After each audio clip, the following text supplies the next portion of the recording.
Bonjour tout le monde, ici Alex pour le projet Alex-130. On est aujourd'hui à la journée de la pesée, donc le vendredi. Je vous parle en direct du gym, de mon sous-sol en tout cas qui me sert de gym. Donc c'est ça. Je tiens à partager aujourd'hui la capsule avec vous pour une simple et bonne raison, c'est que parfois lorsqu'on a un projet qui nous tient à cœur, qu'on cherche à réaliser, on n'a pas toujours du succès. Puis souvent les gens ont l'impression que c'est une bonne idée de cacher l'échec. Moi, je suis totalement de l'avis contraire. Les échecs, il faut les mettre en valeur pour pouvoir apprendre de ces échecs-là. Donc, cette semaine, malgré le fait que j'ai couru 5 fois, malgré mes entraînements en force, malgré le yoga, malgré la bonne alimentation, il n'y a pas eu perte de poids du tout. Le poids s'est maintenu.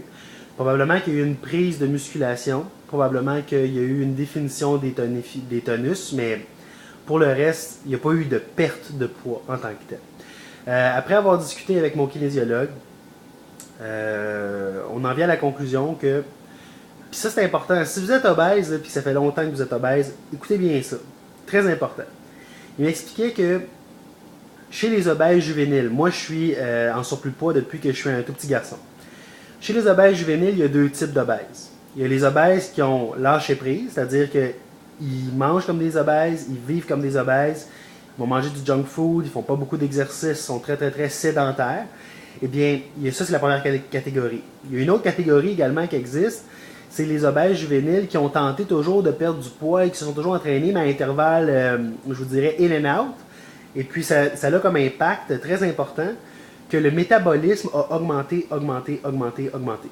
Lorsque j'ai fait mes tests métaboliques, il m'a dit que j'avais le métabolisme d'une femme de 154 livres qui mesurait environ 5 pieds et 6.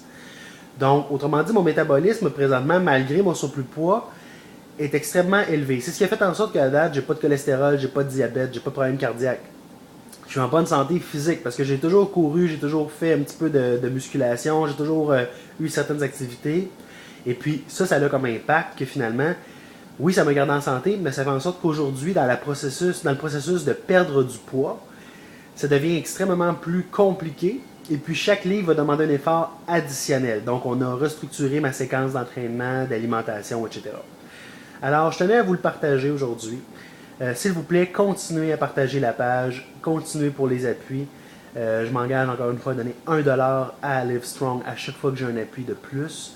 Et puis on continue. Il ne faut jamais se laisser abattre par un échec. C'est ce qui fait la différence entre quelqu'un qui réussit et quelqu'un qui échoue. Les gens qui échouent, aussitôt qu'il y a un obstacle, aussitôt qu'il y a un problème, ben, ils vont tout simplement s'effacer, se coucher devant cet obstacle-là. Dans ma vie, j'ai pas envie d'être ce genre de personne-là. Alors, je vous souhaite un super beau week-end.